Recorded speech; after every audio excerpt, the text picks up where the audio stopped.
ఇక్కడ చూడండి నైవేద్యాలు ఏంటేంటిని తయారు చేశానో ఒకసారి మనం చూసుకుందాం. ఇప్పుడు ఫస్ట్ అమ్మవారిని చూసుకుందామండి. ఎందుకంటే మన వరలక్ష్మి వ్రతం అమ్మవారు కదా, చక్కగా పూజ చేసుకున్న తర్వాత అమ్మవారు అనమాట. ఒక్కసారి చూడండి ఎంత చక్కగా ఉన్నారో. దాని తర్వాత ఇక్కడ ఫస్ట్ పులిహార అండి. మీరు చూడండి ఇక్కడ పులిహార తయారు చేసుకున్నాం కదా మనం ఈరోజు. అలాగే నెక్స్ట్ దద్దోజనం అండి. ఇది 2 ఐటమ్స్ కదా ఇవి. నెక్స్ట్ ఇది ఏంటి అంటే మినప పొనుగులు. చూసారు కదా, మనకి 3 ఐటెంలు అయిపోయాయి.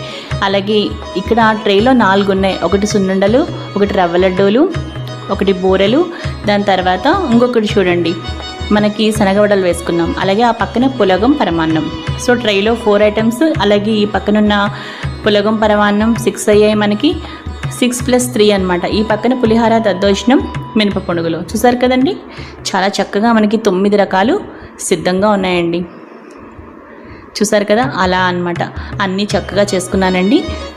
ఫైనల్గా నేను తాంబూలం పెట్టుకున్నాను.